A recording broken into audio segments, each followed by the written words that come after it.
ଆମ ଲାଇଫ୍‌ରେ ଯଦି କିଛି ବି ଟିକେ ପ୍ରୋବ୍ଲେମ୍ ଆସେ ତେବେ ଆମେ ପୁରା ହାର ମାନିଯାଉ, ଡିପ୍ରେସନ୍‌କୁ ଚାଲିଯାଉ, ଆଉ କେହି ତ ପୁରା ସୁଇସାଇଡ୍ କରିବାକୁ ଚାଲିଯାଆନ୍ତି। ଆଉ ସବୁ ଦୋଷ ଭଗବାନଙ୍କ ଉପରେ ହିଁ ଆମେ ଦେଇଦେଉ ଯେ ଭଗବାନ ଆମକୁ ହିଁ ଲାଇଫ୍‌ରେ ସବୁ କଷ୍ଟ ଦେଉଛନ୍ତି। କିନ୍ତୁ କେତେଜଣ ଅଛନ୍ତି ନିଜ ଲାଇଫ୍‌ରେ ବହୁତ କଷ୍ଟ ସହିଲା ପରେ ମଧ୍ୟ ଭଗବାନଙ୍କ ଉପରେ ବିଲିଭ୍ ରଖିକି ପୁଣି ଥରେ ନିଜ ପାଇଁ ଚେଷ୍ଟା କରନ୍ତି। ସେଇ ଭିତରୁ ଗୋଟେ ହେଉଛନ୍ତି ମୋର ହଜବେଣ୍ଡ। ୟାଙ୍କୁ ଯୋଉ ଦେଖୁଛନ୍ତି ଇଏ ହେଉଛନ୍ତି ମୋର ହଜବେଣ୍ଡ। ପୁରା 2 ବର୍ଷ ହେଲା ପାରାଲିସିସ୍‌ରେ ଅଛନ୍ତି। ଦେଖନ୍ତୁ ହେଲେ ବି ସେ ନିଜେ ଡିପ୍ରେସନ୍‌କୁ ଯାଇନାହାନ୍ତି କି ଭଗବାନଙ୍କ ଉପରୁ ଆଶା ମଧ୍ୟ ତୁଟେଇ ନାହାନ୍ତି। ପୁଣି ଥରେ ବାରମ୍ବାର ସେ ଚେଷ୍ଟା କରୁଛନ୍ତି ନିଜ ଗୋଡ଼ରେ ନିଜେ ଠିଆ ହେବା ପାଇଁ। ଦେଖନ୍ତୁ ତାଙ୍କ ଗୋଡ଼କୁ ମଧ୍ୟ ଏଥିରେ ହ୍ୱିଲ୍ ଚେୟାରରେ ପୁରା ବାନ୍ଧିକି ରଖାଯାଇଛି। ସେ ଏଥିଲାଗି ଭଗବାନଙ୍କୁ କେବେ ବି ଦୋଷ ଦିଅନ୍ତିନି। କାହିଁକିନା ସେ ଏଥିରେ ବିଲିଭ୍ କରନ୍ତି ଯେ ଭଗବାନ ଯାହାକୁ ଯୋଉ କଷ୍ଟ ଦେଉଛନ୍ତି ସେଥିରେ ତାର କିଛି ଭଲ ହିଁ ଥାଏ।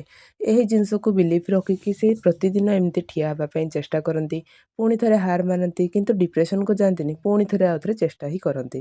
2 ବର୍ଷ ହେଲାଣି ଠିଆ ହେବାର ଆଶା କୋଉଦିନ ମଧ୍ୟ ତାଙ୍କ ମନରୁ